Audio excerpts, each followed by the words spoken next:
High everyone and welcome to my YouTube channel. तर मी आर्या आणि तुमचं या चॅनलवर मी तुमचं मनापासून स्वागत करते. तर आजच्या व्हिडिओमध्ये आपण बनवणार आहोत मोमोज, तेही घरी. तर मी फर्स्ट टाईम मोमोज घरी बनवणार आहे and I don't have any idea की ते कसे टर्न आउट होतील. सो आपण एकत्र बनवूयात आणि कसं टर्न आउट होतं ते बघूया. तर मी आता आलेली आहे किचनमध्ये आणि डिसाईड तर केलं आहे की मोमोज बनवायचे आहेत. पण फर्स्ट चेक करूयात की फ्रीजमध्ये काय काय अवेलेबल आहे. तर मला फ्रीजमध्ये सापडलेलं आहे एक कोबी, गाजर, टोमॅटो प्लस अजून सापडलं आहे अँड शिमला मिरची जी कशी आहे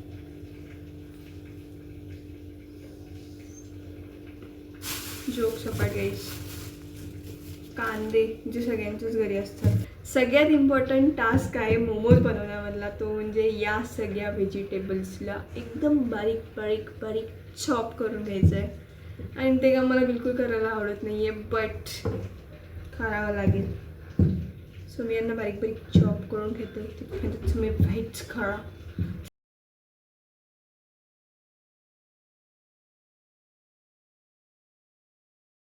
मैदा घेतलेला आहे, त्यामध्ये मीठ ॲड करून आणि परत त्यामध्ये थोडं ऑइल मिक्स करायचं आहे. नंतर ते सगळं मिक्स करून झाल्यानंतर पाणी टाकून त्यांना मस्त मळून पीठ तयार करून घ्यायचं आहे.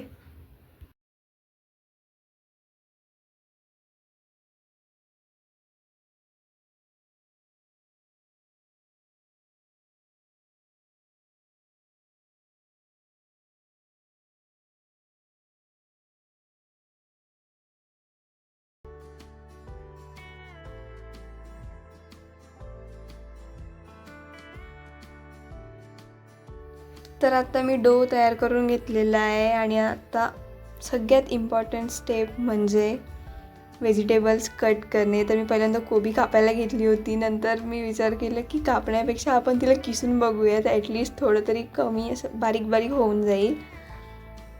नंतर कोबी किसून झाल्यानंतर मी गाजर किसायला घेतलं. गाजर नंतर मी मस्त कांदे कापले, शिमला मिरची, आपली साधी मिरची, आलं लसूण पेस्ट सगळं तयार करून घ्यायचं आहे. ते करून झाल्यानंतर कढईमध्ये तेल तापत ठेवायचं आहे. मी 2 चमचे तेल घेतलं होतं. त्यामध्ये पहिल्यांदा आलं लसूण पेस्ट टाकून ती मिक्स करून घ्यायची आहे. नंतर मग त्यामध्ये मिरच्या ॲड करायच्या आहेत. मिरच्या ॲड केल्यानंतर मी कांदा ॲड केलेला आहे. कांदा नंतर असं परतून वगैरे घ्यायचं आहे. परतून घेतल्यानंतर मग परत मी त्यामध्ये शिमला मिरची ॲड केलेली आहे.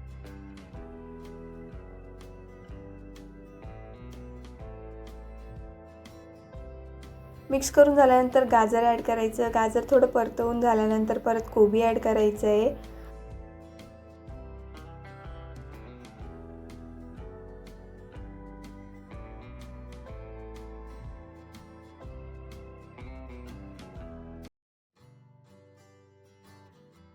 कोबी ॲड केल्यानंतर सगळ्या भाज्या अशा मस्त शिजवून घ्यायच्या आहेत.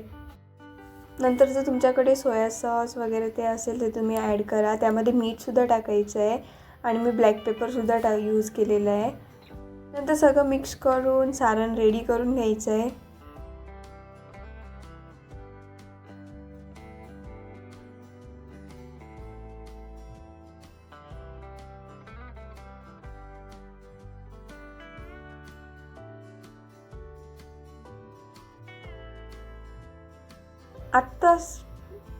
आत्ता सगळ्यात इम्पॉर्टंट टास्क म्हणजे मोमोज बनवायचे आहेत. मला माहिती नाही मोमोज कसे बनवत आहेत, सो मी त्यांना मला जमेल तसा वगैरे शेप दिलेला आहे. थोडे वेगळे फनी दिसत आहेत, बट इट्स ओके.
आणि इथे माझे आगळ्या वेगळ्या प्रकाराचे मोमोज रेडी झालेले आहेत. आय नो शेप थोडा वेगळा आहे. नंतर मी ते सगळे स्टीम करत ठेवलेले आणि गाईज स्टीम करून झाल्यानंतर तुम्ही पाहू शकतात किती टेस्टी दिसत आहेत. खूप छान.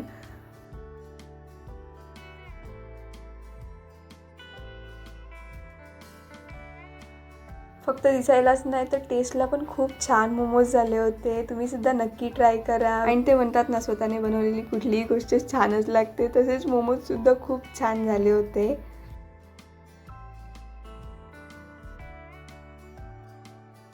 व्हिडिओ आवडले असेल तर व्हिडिओला लाईक करा, शेअर करा. चॅनलवर जर नवीन असाल तर सबस्क्राईब करा. बाय.